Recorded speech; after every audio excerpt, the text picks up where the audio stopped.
Hi, I'm Keith Bilous, and this is Live in the Lab. All right. A little bit of weirdness in front of the camera there for anybody who's watching. So I'm like, hey, where's the button? Where's the button? I can't get it going. How did you go viral on TikTok? You were on America's Got Talent. How much do you get paid to be on AGT? Oh, you didn't get paid. Keith and Steve here in Live in the Lab. You're a great interviewer. I love it. 48 miles, 48 hours. And not just once. You ain't seen nothing yet. I hit 50 last time, and I'm like, yeah, things are a little different than they were 10 years ago. So trust me, things are to keep. You have no time for the BS that much of society seems to put on the table. Why is that? Like, what you're talking about is real right now. There's just no bullshit here, but it's just real. We brought you in with some Marley. I said, Joseph, let's talk music for a second. You said, well, Keith, oldies, 60s, 70s, and 80s. I've never talked to a sir before. Why are you a sir? In many ways, we're the same story. I came from nothing. You came from nothing. I think the old saying goes that if you want a trophy, you climb Everest. If you want respect, you climb K2. I've built an AI myself, and it's pretty fascinating when you can have a conversation with yourself with your own knowledge. Have you done that before? Why are we rushing to make these tools if all they're going to do is hurt humanity? Does the world need an Oppenheimer moment with AI? What a fun show. Just having problems with the buttons today. I forgot the hook. Catherine McCord joining us today live in the lab. She was off in the bathroom, but she's here now. What's going on, nation? God, we're up. I'm all confused today. You know why? I got to tell you why. I've been doing this morning show. It's just setting me off. Mornings in the lab, Keith and Nicole, Monday to Friday, 7 a.m. till 9 a.m. Maybe Catherine McCord will tune in. The Innovator, the business innovator. We're going to have a chat about business innovation, HR, diversity, inclusion. Oh, I have opinions on that. I think we're going to have some fun today. Catherine strikes me as somebody who's authentic, somebody who's raw, somebody who's real, and somebody who gets shit done. It strikes me that way. I read something on her LinkedIn post, and she hired somebody at their job. So if you have somebody that's working for you and you're not taking care of them, and Catherine McCord's walking through your place, you're probably fucked because she's probably going to hire them. So take care of your people. Just take care of your people. Take something out of the Business Athlete Manifesto. Be kind, have good manners, lead with love. You know all those things we stand for. Because if you do that, Catherine ain't going to come and take your person. So Catherine McCord's joining us here today. She's coming up here in a few moments. But I want to take a second to plug. Yeah, that's why I do the morning show, to plug. Hey, Catherine has shows too. I like her. She's like, I have 2 shows. She didn't call them podcasts. She called them shows. Exactly, Catherine. We're doing shows because we are here to entertain and inform. I don't think Catherine informs and bores. She lets the informing and boring go to somebody else. So we're here to entertain and inform. Myself and Catherine McCord coming up in a few moments. But like I said, if you need somebody to start your day with in the mornings, somebody you know is going to be there to show up, hold you accountable, friendly voice, friendly message, inspiring conversation, motivational messaging, come join myself and Nicole Bernard in the morning, 7 till 9 here on LinkedIn, X, YouTube, all the platforms. Nicole is in the midst of preparing to run her ultra marathon. So she's on a 100-day training journey right now. Listen, Nicole's ran 1 half marathon, never done a full marathon. And she's like, no, I'm going to go do an ultra. All right, you go, Nicole. So come join us in the mornings. Come sign up for the laughter, the fun, and all that good stuff. We drop here every single day. All right, so I've already talked a lot today, so I'm going to bring Catherine McCord in. She's sitting patiently, waiting in the green room, which is right over there. Hey. What's going on, Catherine McCord? Oh, all the shit. All of it, honestly. And I was not being patient, by the way. I just want to point that out. I was like, hurry up. I want to do this. I'm excited to be here today. So I'm super stoked. Thank you so very much for having me. And you're right, I do get shit done. And that's one of the main reasons I'm here, is to talk about how to get all the shit done. Awesome. So I like the fact you were impatiently waiting and you're like, no, I want to fucking get going here. I don't want to sit around and wait for the guy to get his monologue done. I do. And by the way, I am all about entertaining. I'm like, don't bore people while you're trying to teach them stuff. That's the worst possible thing that you can do, right? So even when I teach classes, when I go speak, whatever it is I'm doing, I'm like, no, we're going to have fun with this. Even my clients, I'm constantly goofing around with them, like pranking them, like doing all kinds of stuff and talking smack to them, because that's how you have fun, right? And it helps you to get through all the stuff that is otherwise really freaking difficult. Life's already complicated. Yeah. And in my experience, 9 out of 10 people are generally complicated and generally they're consumers. They're just awesome. I don't want to speak down to anybody. But if you can be the 1% that can entertain and inform and help those 99% move forward, then why not? Yeah, Right. why So not? that's the page that I take, and clearly it's the page that you take as well. Absolutely. Are you joining us from Port St. Lucie, Florida? I am. I live in the Treasure Coast of Florida, and it is oddly chilly today, which I do not appreciate. And I what just does want to throw that, that what out does there. that mean, oddly chilly? I am here in Winnipeg, Canada, where chilly is a whole new level. So what is chilly like today for you? To a Floridian, chilly is in the 60s. Yes. Okay. You're still in a tank top, though. Yeah, well, I'm inside, so we're good. Like I am in a nice regulated temperature right now. There you go. There you go. So this morning yesterday I was sitting with a guest, and she's like, Keith, if I don't get something in the first 10 minutes from your guest, I'm out of here. I'm like, oh, all right. Oh. So we're 7 minutes. So if you're listening right now, what you're going to get from the conversation with Keith and Catherine is probably a little bit of energy, maybe a couple opinions, and clearly some maybe advice on getting shit done. Yeah, definitely. Right? That's going to be the thing. Yeah. So you are an innovation expert, HR expert, inclusion expert. You specialize in neurodiversity. So two things drew me to you. As I was recruiting guests, I was all right. Neurodiversity is really interesting to me. I'm a curious soul. Yeah. I'm really curious about your point of view on universal inclusion. Yeah. And I was curious when you said breaking the ego mechanism, because I have no ego at all. And yes, you do. We all do. And I'm going to teach you about that. It's okay. I joke. Exactly.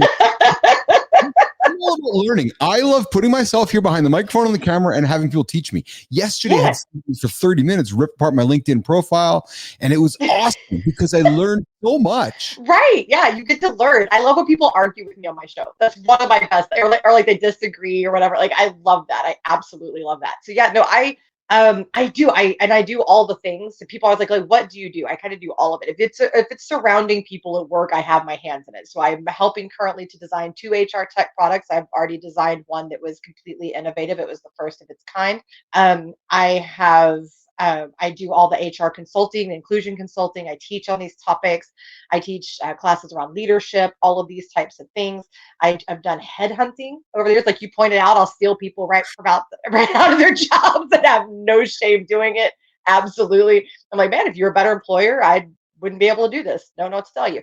So, and by the way, that's how I used to get clients. I used to tell them, if you don't want me to poach from you anymore, you better hire me, because then I can't steal from you anymore if you hire me. So I'd like to jump in there with you, because there's been many times, Catherine, where somebody's emailed me and they've persistently emailed me, and I am like, can I hire you? Because I like your approach. I like how you're selling me. I like that you're persistent, all the attributes in a great salesperson, right? And sometimes you ask yourself, geez, is this person being taken care of by their current employer because they're really good, right? Yeah. So to see you walk in somebody's establishment and say, oh, you're good. So just so users to some users that are tuning in right now, Catherine walks into Home Depot. No, it was Office Depot. Sorry, Office Depot. I'm in Canada. Yeah. So Catherine walks into Office Depot and apparently recognizes somebody who's getting some work done and says, I'll hire you. I did. I hired her to be a recruiter. I did, because I just recognized the talent. I knew that she had the shit that it took. And I was like, let's do it. And she came in a few days later and we hired her. And she ended up rocking it. She really did. It was amazing. Yeah. What was the attribute though, Catherine, that you're in Office Depot, you're maybe getting your binders made because, you're probably a paper. You wanted those nice little curly things on the end there. So you get your binders printed off. I was getting something for an event made. I don't know, but what it was number one, she was juggling multiple customers at once, highly successfully. She was getting people that were aggravated back on track, right? Like she was getting people that were hot and heavy coming back down to reality while doing all of these projects and keeping them going. She was helping other teammates. And she was able to also come up with creative ideas during all of this. And so those attributes told me this person can handle headhunting and recruiting. And she was doing it all with a huge smile on her face. She had the best energy. So I made sure that she was the one that rang me up. And I just handed her my card, told her to come in and I'd hire her. And I did. And it was wonderful. And she quit that job and came to work for me. And it was spectacular. No Yeah. kidding. Yeah. Just- Just right out, just right out from under her boss. It was not the first time I've done that, by the way. Just like that. Just like that. Interesting. Yeah.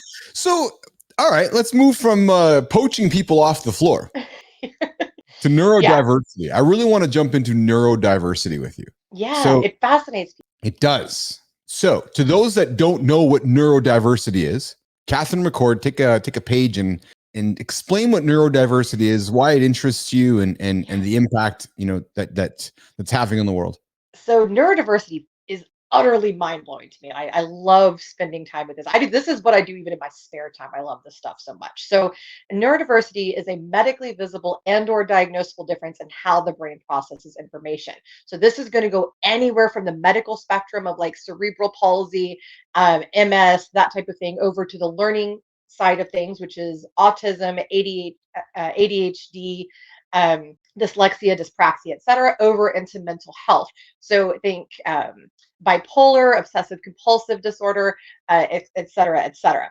And what's fascinating is that now that science is kind of catching up, a lot of us in the community already kind of knew this, but now science is catching up, and you can look these studies up with Johns Hopkins, National Institute of Health, National Library of Medicine, the list goes on, talking about the benefits of neurodiversity. So what they figured out is that the mind, just like the body, is designed to compensate itself.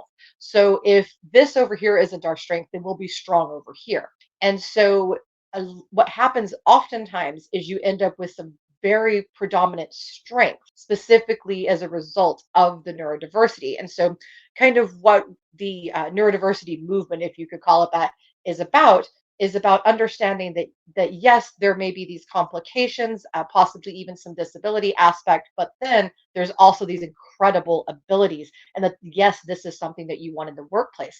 Hewlett Packard released their study that when they fully supported people that were neurodiverse, so they embraced universal inclusion, productivity on that, and they did one team at a time, by the way. They wanted to like really see how it worked in comparison to other teams. That team became over 30% more productive than other teams. They were happier, they were healthier, and retention went up, and so did creativity. So it works. And so that's kind of the evangelization that we're all moving towards right now. So it works, in quotes. Yeah, it does. It really does. And it's interesting. Like they even think now that there's a possibility that this is the direction that human evolution is going, and that's why we're seeing the uptick in diagnoses. Is that the nature or God or whatever it is that you believe in, the universe is saying, hey, this is the direction humanity is going. So these are the new skills that you need. So this is what we're going to further. So it's kind of interesting. That one's not proven yet, but there is a lot of evidence to support it. What do you say to somebody who looks at you with cross eyes about neurodiversity? They're like, what, Catherine? Like they're looking at you with an airplane flying over their head, and they're like, nah, go smoke another one there, Catherine. I laugh and I'm like, okay, so let's look at examples. Let's look at all the extraordinary people who have neurodiversity. They're highly successful. I mean, you have everybody from Richard Branson, who runs the Virgin Empire over there, right? Maya Angelou was neurodiverse. Albert Einstein, Tesla, Alan Turing, all these wonderful, wonderful people, even into the comedians that we love and enjoy. Dan Aykroyd is on the autism spectrum, but a lot of people don't know that. They think that autistic people can't be funny, they can't be interesting, and I'm like, false.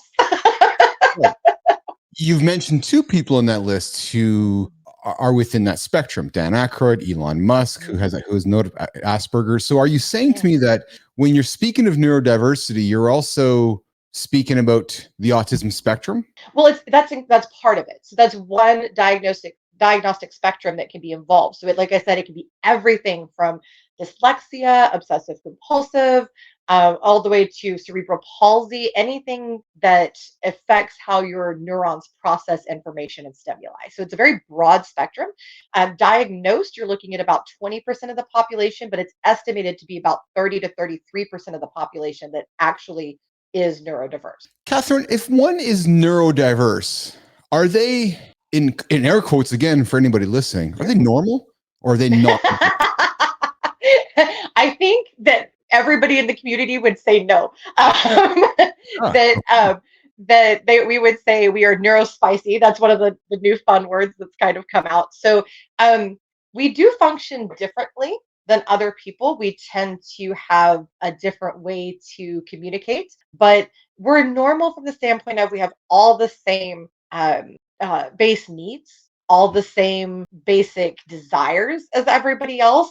We do have a lot of the same abilities. In fact, a lot of people think of primarily disability with this community, but what they don't realize is that the bulk of the disability is societal disability, which means that it's imposed by society. It has nothing to do with the individual. And imagine if you could, if you got a lion, right, the king of the jungle, you cannot argue that is a magnificent, powerful, wonderful animal, right? And you threw it into a giant tank built for an orca, and then you're like, well, why are you drowning? Why do you suck? Why are you such a bad orca? Like, well, it's a freaking lion, right? You have to put it in the environment that was designed for it. And so that's why we talk a lot about universal design. And this does not just apply to the neurodiverse community, it applies for everybody. But universal design is important because that's what sets everybody up for success. And that's what Hewlett Packard did in order to create that wonderful success in the workplace. So a lot of people, when they think disability, yes, there can be physical disability. There absolutely can be. There can be other types of disability as well. But a lot of the disability that we experience is that societal. So it's more that we just need to shift our thinking and our design. Does somebody, oops, I just lost my camera there. There we go. Does somebody know if they're neurodiverse? Not always. So I have an aunt that just figured it out, and she's in her 60s. And hold on, and you said, and just figured it out. Yeah. She always knew she was different, and she always knew that she had these, what she called her little quirks about her, and these little differences, and that she had certain struggles when she went to school. But what she did not know was that there was a name to it, or that there was a diagnosis to it. And part of that is that for the longest period of time, so most people that are neurodiverse know that something's different, right? They know that something is a little bit different about them, but they don't necessarily understand that there's a diagnosis to go with it. Part of that is that for years, up until the late 90s and somewhat into the early 2000s, the diagnostic criteria for a lot of these conditions was completely based on one particular demographic. And so like women were not even included in this. So for like forever, they didn't think that women could even have autism. That wasn't a thing. And so, that was true of other diagnoses as well. So now that the medical and scientific communities have expanded their pool when they're trying to understand the diagnoses, now we're starting to see more appropriate diagnoses. We're starting to see more appropriate treatments. We're starting to see more appropriate acceptance and just going, oh yeah, this isn't even really a big deal. We just need to steer into it instead of away from it. Catherine, are we quick to diagnose or are we quick to label? Because to me, there's a difference, right? So, and society is so quick to label. Label. Oh, Catherine's neurodiverse. Oh, Keith's autistic. Oh, Joe's got this. And we're just, Sammy's bipolar. And the moment we put a label on them, we judge them, we put them on, we frame them out in our mind. And in many ways, we're done with them because we've made a decision about them. And sometimes, today we live in a world where, oh, Catherine's on the left. Okay, she's over there. Oh, Keith's over there. She's over there. And we're so quick to label. So I this is why I was excited to have this chat today. And I think that's why people, I hope, like the kind of content I'm trying to put out here, which is I want to be curious, and I want to challenge what we're talking about. And I knew we were going to talk neurodiversity, and I knew you were going to go down the path of diagnosis. And I'm like, yeah, but isn't it just a fucking label? Isn't it just something? No. So that's a great point. And thank you so much for bringing this up, because I'll get asked about this all the time. Yes. So this is what I tell people. Is it's not about labeling. And by the way, you never need to share your diagnosis outside of like your medical caregivers and maybe your immediate family, right? Like those humans need to know that, because and that's why I tell people to get diagnosed, to make sure that you're treating the right thing, make sure you have the right education, because you may think based on limited knowledge that it's this diagnosis, but really it's this thing over here. And so it's right. You don't want to be treating the wrong thing. Things like that. That could be counterproductive. So, or learning to accommodate the wrong thing. So for that purpose, I tell people get diagnosed. But when I'm working, let's say with my clients who are companies and they're talking about, accommodations and all this kind of stuff, I'm like, look here, You don't need to know why. Stop being nosy, you weird people. What you need to know is what they need and how they need it. The end. Stop being nosy. You don't need to know their whole business. That's not the thing. I talk about my diagnoses very, very openly. That is for my own purpose. That is my choice. That is not for everybody. I don't even encourage everybody to necessarily do that. But you're absolutely right. The label that people have is a problem. And people also tend to think that everyone with one diagnosis acts and behaves exactly the same and has the same needs. So, which is not true. Because I suspect if somebody doesn't know what neurodiversity is and they're being introduced to you with that label, they're automatically treating you differently. Like automatically. They're just thinking, oh, this person's, maybe they're kind of out there. I get funny reactions. Actually, I get people that are way too excited about it. Because they're like, ooh, new thing. What is this? You know, and they're just like way too excited about it. I've had people that are excited because I let people get nosy with me and they have somebody related to them who has a diagnosis that's the same as mine. And they want to talk about it. They want insight. They want to have that experience. I've had people that are weirded out. And I've had people that get rude. Now, what's funny is I can shut those folks down real quick. And that usually gets just mashed down really, really fast. But it is very different. And people do make certain assumptions, which is really interesting. And like people think, I've had people go, oh, you're neurodiverse. So, you know, I know you might need more time with this. I said, oh, honey, I work like a freight train. I'm going to be doing circles around you. I was like, don't worry about me. I got it. I was like, I'm good over here. Don't worry about it. And so you do make natural assumptions, but that's back to that curiosity point, right? And that's actually why I started teaching people how to break the naturally occurring ego mechanism, which is that thing that tells them that I know about this, or I don't like that something is different than what I think, or I don't, you know, and that is a natural thing. And I tell people, don't be ashamed you have that. Literally all of us have it. It's okay.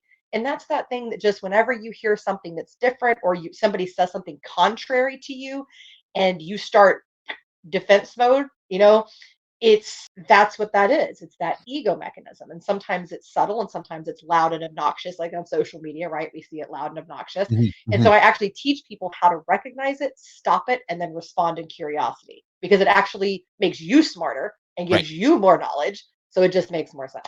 To somebody listening right now or to watching us have this conversation, what would be some of the attributes that you would write down? So you're very generous with sharing who you are, what you're all about, your neurodiverse diagnosis label. What are some of the attributes that you would offer up to somebody who doesn't know anything about a neurodiverse human? What are some of the things that Catherine does that makes you neurodiverse? Well, first of all, my actual diagnosis, if people would like to know, is first of all, I have an unnamed neurological disorder that causes seizures, many strokes, and some other interesting activity. And that is one of them. That's on the medical side. And then on the mental health side, I have obsessive compulsive disorder. I have bipolar 1, and I have misophonia. Misophonia is the most annoying one because it means that there are certain sounds that actually make my brain malfunction. And it will actually make me like angry and enraged, like Hulk level angry. We have to pause because I just have to have a moment of silence for my own head here. Hold on. Did she just say misophonia? She just said misophonia. Oh my God. I've met somebody who actually has misophonia. My wife and my kids are not whacked. Okay. Misophonia. I now have met somebody because I met my wife's like, oh, I have misophonia. I'm like, what? Misophonia? She's like, so when my dog chews or some people chew, there's these sounds that come out and it just irritates the hell out of her. Lauren, if you're listening right now, you found a friend. Catherine. Much love for you, lady. I feel you. At first I was like, really? Like honestly, and it sounds crazy. It does. No, it does sound crazy. I'm not trying to have any lack of empathy, but I'm like, really? And then my son now, I'm like, carts. He's like, Dad, the sound. I'm like, really? He's like, oh yeah, the sound's driving me nuts. I'm like, it's actually a thing. So I have all the respect and all the time for people with misophonia. And I'm not trying to make fun of it because now I understand it. Yeah, it's different, and it's a weird one. And what people don't understand is they think it's, oh, you just don't like this. And I'm like, no, no, no, no, no, no. It actually can cause you physical pain. It can cause your neural pathways to kind of twerk, so it's hard to think, and it makes you foggy. It can make you very grumpy. It's very interesting. It's a very interesting one. So one of the sounds that sets me off is that I just cannot abide. It's my voice. It's like so that this Yeah, is you've got to go. This is down here. She's gonna be like, "Oh my God, Bilous's voice! Oh, he's driving me nuts right now." But one of the things is I can't stand multiple sounds at once. I will completely malfunction. It has to be one thing at a time, all the time. No multiple sounds. Another one is that, and I'm, by the way, I'm just gonna throw this out there. I'm all for breastfeeding. I don't care where you do it. You except in a business meeting, please don't do that. That's weird. But like, I'm all for breastfeeding. The sound of it, I can't. No, can't do it. Got to be like away from that sound. I cannot do it. So yeah, I have misophonia. So I have all these diagnoses, right? And so people are like, and then people often will do the thing to me when I say I have obsessive compulsive disorder. They go, well, we're all a little obsessive. And I'm like, no, you're not. You have a few things that you like a certain way. That's different. Okay. I was like, compulsion is compulsion. That means that you can't not do the thing. So I have a ridiculous specific way that I brush my teeth, wash my hands. Things have to be in a very particular order, or I just actually cannot stand it. I have to do everything in even numbers, which is interesting. So, and most people that are around me don't see it because I accommodate it well. And so it's, people picture like the show Monk or the movie As Good as It Gets, like whenever you say obsessive compulsive disorder. And I'm like, okay, those actually were not bad examples, but they were just super extreme, just super, super extreme. So I was like, I accommodate it and you wouldn't notice it unless you're just with me every single day. Like my husband sees it, right? But most people don't. So those are some of the things, but the cool sides of what I experience, and people think bipolar is like my moods are real erratic and they're all over the place. I'm like, God, no. I have long periods of down, long periods of normal, and long periods of up. So it's very cyclical for me, right? Yes. And what's cool about it, I actually love my bipolar. I would not change it at all. I freaking love it. Interesting. I do. Yeah. That shocks a lot of people, but I've learned to manage it very well. I had a superb team when I was young. I had the right support. That was kind of my privilege. And I my mania is when I'm hyper creative and able to accomplish just infinite amounts of work. I'm fast anyway, but when I'm manic, it's like really otherworldly. And it's really kind of a cool space when I know how to harness it. And when I know it's coming, all I do is work. I don't allow myself to do anything that could be damaging because I will. So I put it all into work, and that's it. Work and or volunteer activity. And so I harness it and I use it in a productive way. I do the same thing with the OCD with my work. I can't really use misophonia for very much, to be honest with you. It's just kind of annoying, but but I use everything. And actually now, with the seizure disorder, I've started using it when I'm doing talks and I know I'm going to have seizure activity. I go ahead and stay on camera, or I stay visible, and I let them, as long as it's a smaller seizure, and I'm going to be able to still talk and focus relatively well, I stay on camera and I let them see it. Because I was like, look, this is okay. This is, it's all right. And it helps people to understand and to see that people can still be functional and highly productive individuals that have these conditions. So I kind of use that as a way to help people gain empathy and understanding and to educate. I don't necessarily recommend everybody do that, by the way, but I have a very situation where sometimes, not always, I mean, so what makes me neurodiverse, all kinds of weird things, good and bad, and highly productive, creativity, and that my brain, I have 3D model thinking, and that my brain is always a good 10 steps ahead of everything that's happening. So that's how it manifests for me, but it's different for everybody. Catherine, in listening to your story here, the first 30 minutes in here with Live in the Lab with Keith Bilous here at noon Central Time across the planet, you have had every reason, every excuse, I'm going to put the word on the table, to just give up, just to say, okay, I've been diagnosed with this, I've been diagnosed with this. Many would say, okay, well, I have this condition, it's preventing me from doing this, and I'm now going to accept it. You clearly have not accepted anything that anybody has told you. and you've accepted the labels, the diagnosis, and you've turned it into an opportunity for yourself. I have nothing but admiration and respect for somebody like you, man. Thank you. That's Thank you. That's no, that's nice. That's inspiring to me, and I'm trying to find people for this show that it can inspire others. And anybody listening right now, there's no reason for anybody listening right now not to get up and get moving, not to get up and take care of the rest of the day, not to get up and try something you haven't tried before, because Catherine is doing it every single day. And Well, I tell people I have 8 disabilities total, from medical to neuro. I have 8 medical. I have 8 disabilities, and all invisible. You can't now. One of them you can kind of see now, but 8. And I had another one that I had when I was younger that I now through surgery have removed. And what's funny is people will say things like, "Oh, you've overcome so much, you've done," and I'm like, "No, this is just how I am. It just is Yeah. part of me. I don't see it as this thing." And people say, "Oh, you're successful in spite of your disabilities," and I stop them real quick and say, "Absolutely not. I am successful with my disabilities, and in some cases directly because of them." Like I shared about the obsessive compulsive and the bipolar and how they actually help me in my work. And so it's just part of me. And my, there were doctors along the way who tried to like get in my head about stuff. I had several doctors try to put me on disability income. I just laughed in their face and said, "Try again." Absolutely not. I have way too much to do. Be quiet. Get out of my face. Yeah. And then I promptly changed doctors because I'm like, clearly you don't get it. But in terms of my family, they were remarkable because as I developed these things, you're talking about your son getting the misophonia, right? And I don't know how old he is, but my parents started noticing differences in me when I was very small, even pre-kindergarten, so very, very small. And they just steered into it. And they were like, "This is who you are. No big deal. We're just going to work with it. We're Yes. going to teach you how to like be successful with all of these things being part of you, how to use them, how to compensate where you need to." Wonderful, intentional parenting. And so I always tell people I don't know where I would be without having had that level of support at home of people that just were like, "Well, this is who you are, so this is just what we're going to do," and just trying to roll it along with it.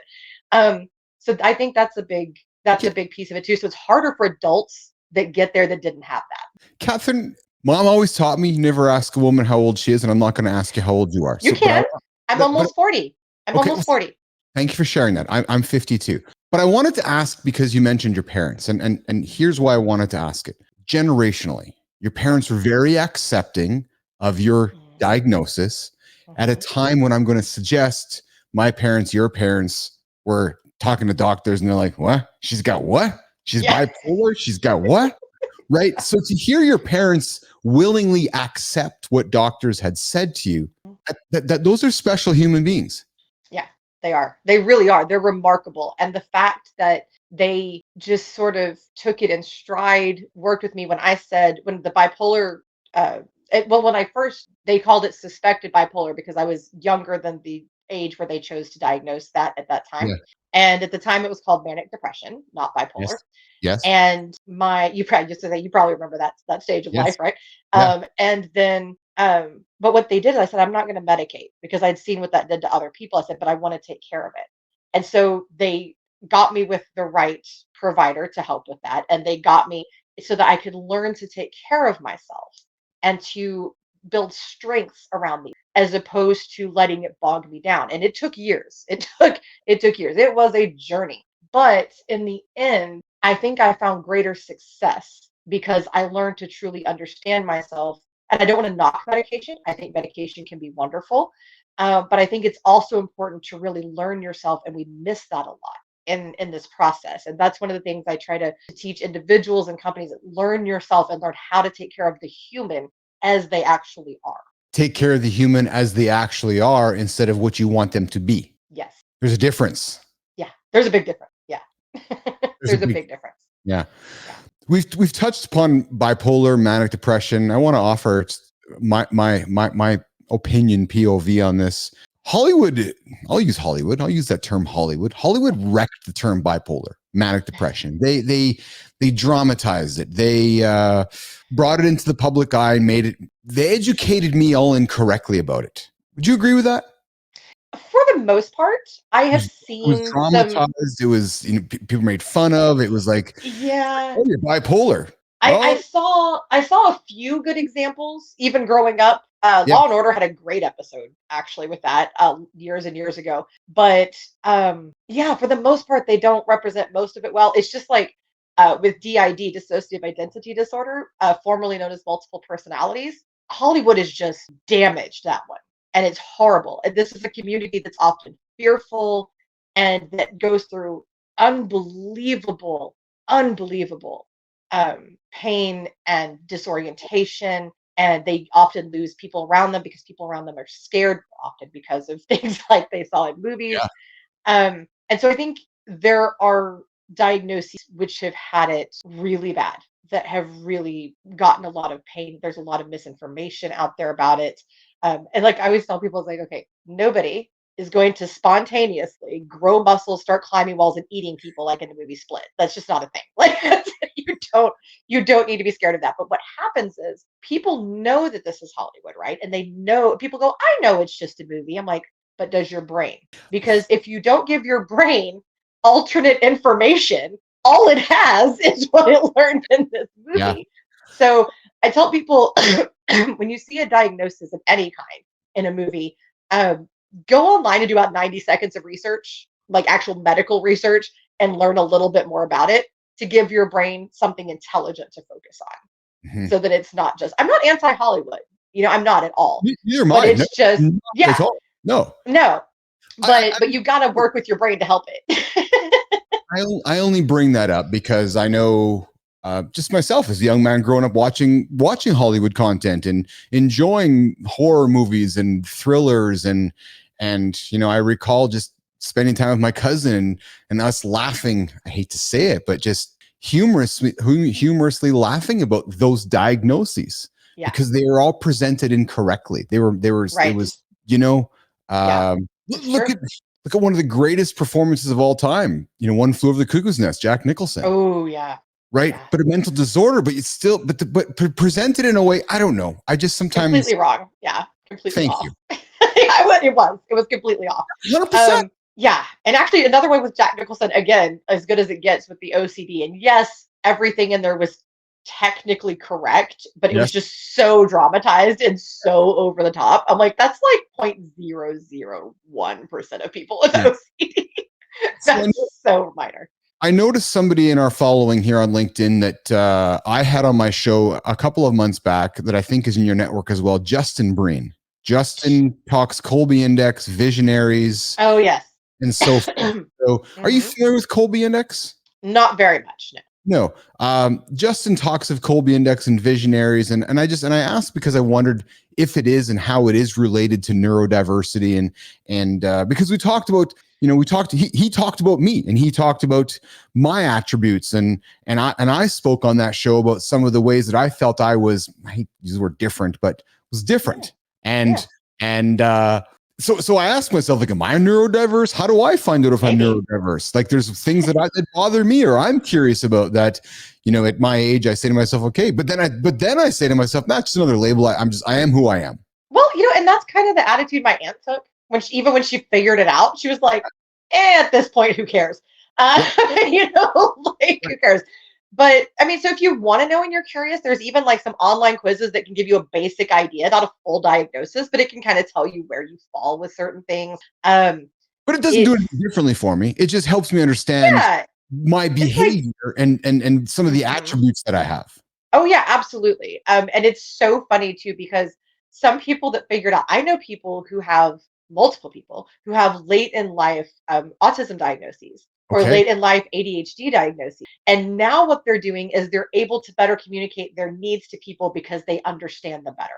And that's been really helpful for them. So it's not that they really like needed to change. They already knew how to take care of themselves. Yeah. They had all that stuff down. It's unlearning a couple of unhealthy behaviors that they realized, oh, I was doing that because XYZ, including masking, which I'll specify in just a minute. And then also they were able to better communicate to other people. And that's helpful, right? You want to Right. be able to tell other people the things that you need to tell them in an effective manner. And masking is one of those things that when I was talking about societal disability earlier, Yes. that's one of those things that happens because people need to fit in and they need to know that you're going to allow them to be part of society, right? So masking is when a person does not behave in ways that are natural to them.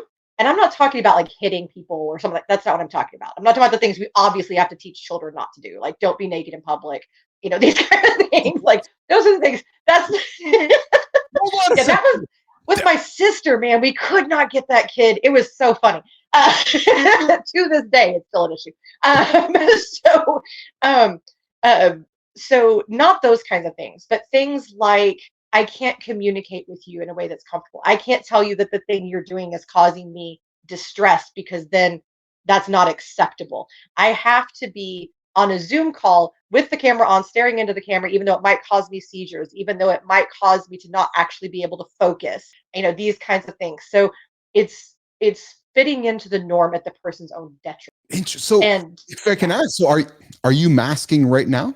I'm not. I'm okay right now. I don't need to. If I was having a seizure day, I just wouldn't look at the camera, and I would have told you at the beginning. Yeah. Does the situation, so the situation that we are in right now, that I've framed out for us and put us into, Right. does that help you with your diagnosis?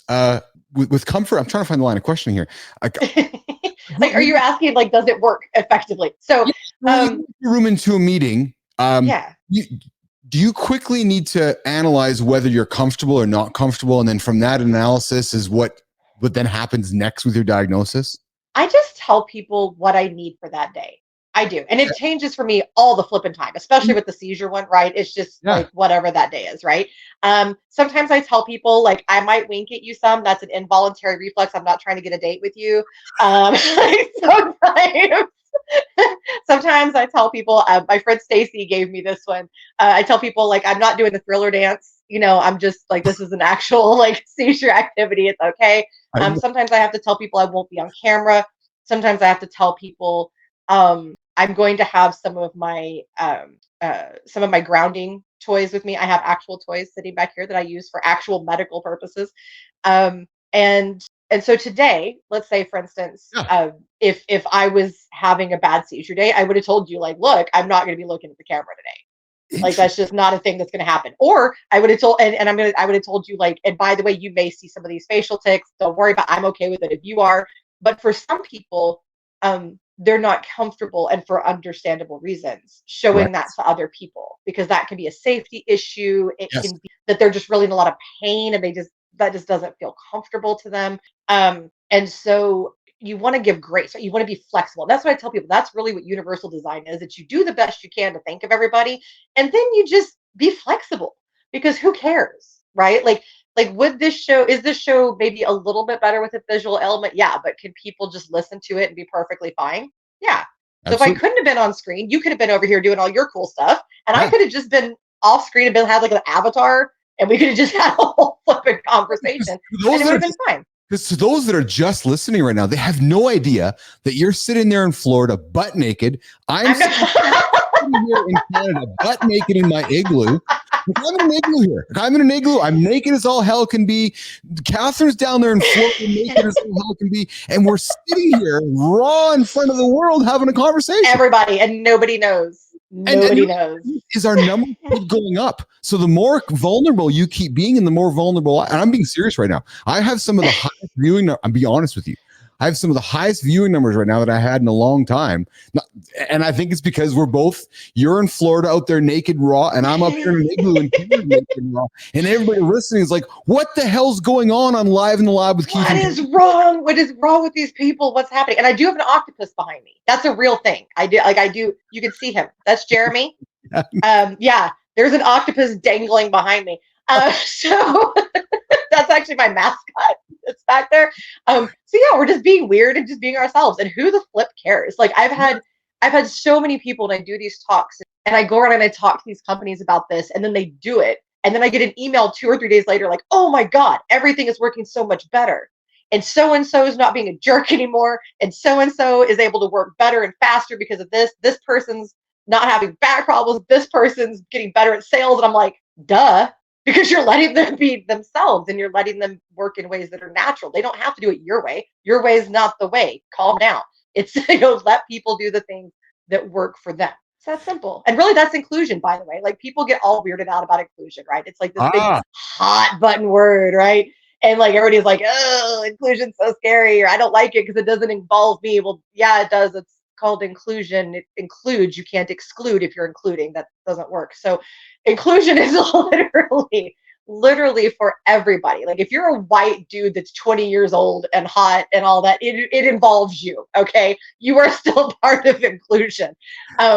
If you are, whatever your demographic is, it's you. And all inclusion is about is respect, ultimately, and respecting people working and living in ways that are natural to them, and then you getting to do the same thing. You don't have to agree with people. You don't have to like people. Who cares?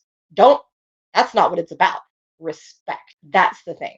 Respecting people and letting them do their thing while you do. That's it.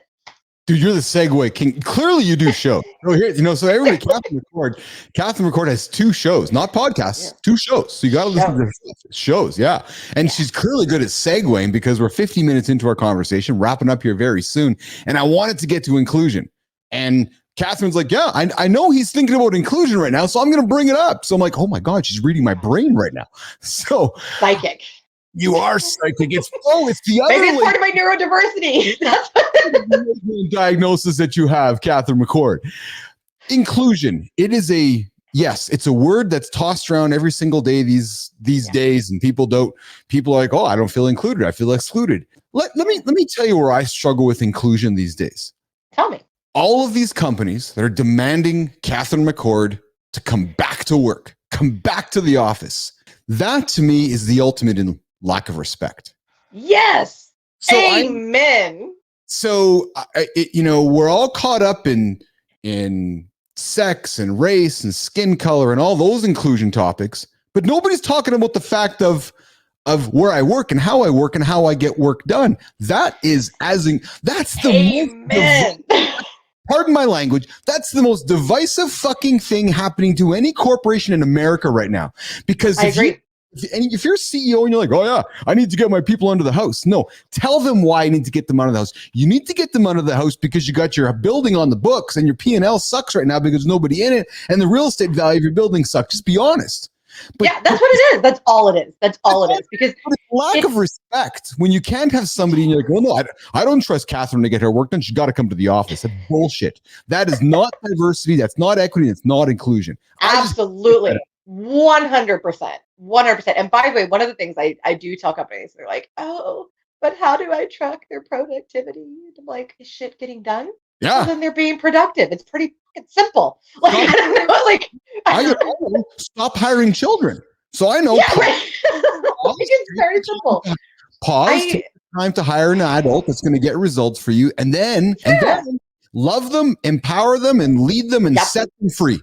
And let them go and let them work in a way that's comfortable. And by the way, remote work also helps solve a lot of your inclusion problems. Yes. And here's what I mean by that, because they will set up their own environment to be what they need it to be. So environmentally, problem solved. Aha. You also have, I mean, look, I have all my paraphernalia back here. I have the correct seat that I need, the sound muffling headphones from Misophonia, all of that, all of these things. And then what I always tell people is, and then the other aspect is you have now set them up to where they can set healthier boundaries more easily in a way that's less awkward. So if you're a person who hates all that pre-meeting chit chat BS, right? Yes. Now what you can do, instead of being the weirdo over in the corner, like doodling on your notepad while everybody's over here and everybody notices and they talk about it, you can just throw yourself into mute, reply to some emails. Nobody even notices you're not talking, and you just kind of keep on going. You can also be off camera and still be present in a meeting, which is a lot more comfortable for people. And by the way, it actually helps a lot of people focus to be off camera because they're not worried about how they look. I mean, I personally don't care. I'm like, look, if I make a weird fucking face, I make a weird fucking face. I don't know what to tell you. But for most people, it really can affect them. So it actually helps people to be more productive in a lot of cases. Now, there are people who want to work in person. Power to you. You do that. 100% support you. but a lot of people are more comfortable working from home. Plus, for parents, it's better. You can take better care of your kids. You can have a better work-life harmony. You can be a better pet parent. You can foster like I do with all the animals, all the Yeah. things, and you can still be highly productive. So it kind of creates a situation where you determine your work-life harmony and what's healthier than. Yeah, I don't have a bias on people who work in an office and prefer that and are social and are extroverted, or people that don't. I have a bias on those that are. It's got to be one way. It's got to be 1940, and you got to bring your lunchbox, and you got to be here at 8, and you got to stay till 5. No. We and that's why. And I know we're going to wrap up here, but maybe this is a good way for me to segue or wrap up. Professional and personal, there's no separating. You're a human being. And all you have to do is look at your LinkedIn profile to recognize that you're a human being. You've put yourself all out there. I've read some of your stuff and I get nothing but admiration and respect for you. And I can see why you have the success you have, because you put yourself out as a real human and you allow others to embrace that, and you show others the opportunity, and you show others what can happen if you accept the labels and the diagnosis that you have been given. Yeah, exactly. And just roll with it. Just you be you. That's what I tell everybody. And yes, you be you and respect other people doing the same thing. And that's it. That's it. And if we could just all do that, we'd have the inclusion, we would have all the things, and it will be okay. That's it. It's very simple. All right, I got to ask this question. Has the world become too woke? I laugh. Okay, I live in Florida, right? Where like people are way too excited about that word. No, I do think that we are in a transitional period. And if you look at any point in history, when we are transitioning from one thing to another, it takes a minute to get it right? Like there's some weird things that happen in the transition when we're trying to get it correct. Like, oh, okay, like we don't want to own people anymore. So now how do we do this? Right. We want to let everybody vote, not just some people. So how do we do that? And in every little, we don't want to have child labor anymore. So what does that look like? So in every little transition, there's some very awkward phases, right? Just like a transitioning human, like we're all awkward, weird, preteen, teenagers. It's the exact same thing. So I think what we're in right now is the awkward phase of people trying to get it right and trying some things and totally missing on a few things. Yeah. And then, but I think it will balance out. So I think what people need to do is learn to fact check, because a lot of things out there that upset people are not even real. And so if you just fact check it, you'll realize that it's fine. Fact check, take everything as what it is, part of the transition. Pay attention, work with people, have conversations, get curious, and remember that everybody has the same mission, right? So I did a talk a while back, and I said, I'm going to bring up a controversy, but we're not going to actually really talk about it. I said, transgender kids and how to treat them. And everybody like clenches up, right?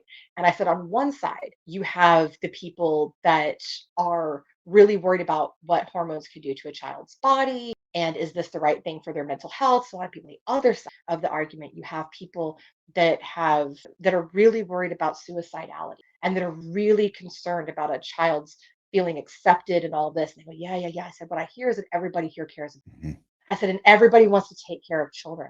We just have different ideas of how to get there. So if you come at it as we all want the same thing, and we just talk it out and get curious and understand why each person feels a certain way and really have that kind of conversation from a humble and curious standpoint, we can be very productive. And so I think when we can do that, we'll get past this awkward teenage stage really quick into a much more inclusive and respectful, which is, I think, the ultimate goal here. Catherine McCord, thank you. This, the conversation we had today and how we wrapped it up is exactly the kind of platform and the kind of conversation that I'm trying to have with people on this show. This was nothing short of perfect. It was entertaining. It was topical. It made people think. It was curious. And you're fascinating. I really enjoyed listening to what you had to say. I hope you will come back again. I really do. Oh yeah. Anytime. Just reach out. I got you. And we do a morning show now. So I think there's some mornings you can probably come in and drive some energy into the show and maybe help people get their day started, Catherine McCord. But before we do wrap up, I want to give you the opportunity to pump yourself. How can people find you, your business? How can people interact and get shit done with Catherine McCord? First of all, as Keith pointed out, I am all over LinkedIn. Come find me there, connect with me, reach out to me, talk to me. I am here. If you want to talk about anything personal that touched with you today, if you want to talk about business, I got you. If you want me to come speak for you, you can again reach out to me on LinkedIn or my speaker site, KMcCord, speaking.com. And then also I have 2 events coming up that are going to be amazing. One is about changing the world of work, and we're going to actually do that. There's no talking, there's no sitting around being bored listening to crazy lectures. We're going to get in the nitty gritty and do the things. That's going to be in Dallas, Texas this October. Go to peopleverse.org, check that out. Then I also have a neurodiversity event, the first of its kind, a mega summit, a neurodiversity wonder world happening at Grand Central Station in New York, August 24th. And you can learn more about that at neuroverselive.org. Awesome. Catherine McCord, thanks for joining me today live in the lab and giving yourself to the audience. You guys all know how you can find her. So Catherine, I'm just going to ask you to stick around in the green room for a quick second while I say goodbye to the audience, and I'll come back and walk you out, okay? Cool beans. Hang tight 1 second here. All right, we're going to put Catherine there. We're going to put me here. We're going to put this here. Turn some music up. Awesome show. Boom. That was an awesome show. You can see I didn't know what I was getting into today. I got to be honest with you guys. It was, I was curious about neurodiversity, but I didn't know where it was going to go. So I hope you guys enjoyed where I took it. There's a number of you on the show right now. Our viewership is going up, which makes old Uncle Keith here pretty happy. So thanks for tuning in. I'd love your comments. I want to know what's working. I want to know what's not working. I want to know what you like, what you don't like. You can find us on our YouTube channel, Keith in the Lab. You can find us and subscribe at inside.bapl.ai, inside.bapl.ai. We got a morning show, Mornings in the Lab. We stream Monday to Friday, 7 a.m. till 9 with myself and Nicole Bernard. And our goal with that show is to help you guys start your day. Content to start your day, inspiring content, tips, life hacks, content that falls under the pillars of the business athlete performance lab: business, athletics, performance, lifestyle, longevity, topics to help you achieve the biggest goals of your life. I'm Keith Bilous. You know where I am. You find me Monday to Monday here in the lab. You find me, like, I'm here all the time. That's just it. There's the monologue. I'm here all the time. So, and you can find me on LinkedIn, Keith Bilous. That's where you'll find me. So I'm going to get out of here. I'm going to go walk Catherine out. I'm going to go spend some time on her show. She didn't.